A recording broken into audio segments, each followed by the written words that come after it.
है कि घर में कुत्ता रहेगा तो देवी देवताओं का वास नहीं रह पाएगा, पितृ देवता नहीं आ पाएंगे, आपका घर में पवित्रता नहीं रह पाएगी, आपका भोजन भगवान के भोग के योग नहीं रहेगा, आप पितरों का श्राद्ध तर्पण नहीं कर सकेंगे, घर में पवित्रता नहीं रह जाएगी।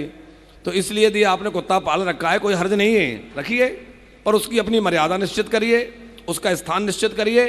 आपने इतना बड़ा घर बनाया, सबके लिए अलग अलग कमरे बनाए, ये इसका ये उसका, एक कमरा उसका बना दीजिए, रखिए प्रेम से, खूब खिलाइए उसको।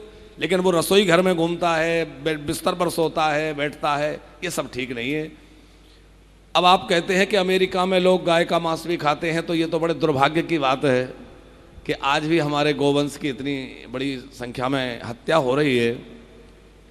लेकिन हमें यह नहीं मानना चाहिए कि वो इतना पाप कर रहे हैं फिर भी क्यों उन्नति कर रहे हैं। उनकी उन्नति के पीछे उनके पूर्व जन्मों के कर्मों का फल है। पिछले जन्म में उन्होंने अच्छे कर्म किए, उसका परिणाम उन्हें प्राप्त हो रहा है कि इस जन्म में उनको खूब सुख सुविधा ऐश्वर्य प्राप्त हो रहा है। लेकिन इसका अर्थ ऐसा बिल्कुल नहीं है कि वो पाप कर रहे हैं इसलिए तरक्की प्राप्त कर रहे हैं। अरे ये उनके पिछले जन्मों का भोग है। वैसे भी कर्म भूमि तो भारत को कहा गया है, बाकी जो देश हैं वो तो सब भोग भूमि हैं, लोग भोग भोगने आते हैं, भोग भोग रहे हैं। तो विदेश की धरती में भी रहकर कोई कर्म अच्छे करता है तो उसको भी फल तो मिलेगा।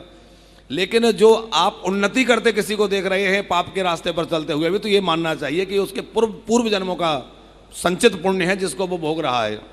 अथवा एक और बात कहें, जो पुण्य के धर्म के रास्ते पर चल रहा है वो परेशान दिख रहा है, और जो पाप के रास्ते पर चल रहा है वो बड़ा मौज में दिख रहा है।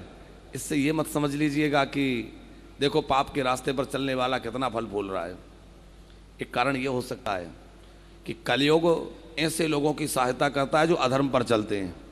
तो कलयुग सहायता तो करता है लेकिन ले कहाँ जाता है? नरकों की घोर यातना की ओर, घोर नरकों की यातना भोगनी पड़ेगी। और भगवान इसलिए कुछ नहीं कहते।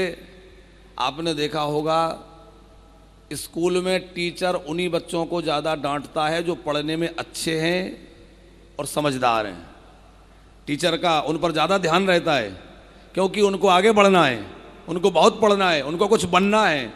और जो उद्दंड है, झगड़ालू है, तोड़ फोड़ करने वाला है, तो टीचर भी कहता है अब इसको जो मर्जी करने दो, जैसा करने, क्योंकि ये तो पढ़ना नहीं, कुछ बनना नहीं है, इसको तो ऐसे ही रहना है। तो जैसे टीचर उन उद्दंड बच्चों पर ज़्यादा ध्यान नहीं देते, उसी प्रकार पापियों पर भगवान ध्यान नहीं देते कि इनको पाप कर्म करने दो, इनके पापों का परिणाम ये नरकों में भोगेंगे। लेकिन धर्म के रास्ते पर चलने वाले का भगवान पग पग पर ध्यान रखते हैं, और थोड़ा भी वो इधर उधर हो तो वहीं प्रभु उसको ठीक कर देते हैं।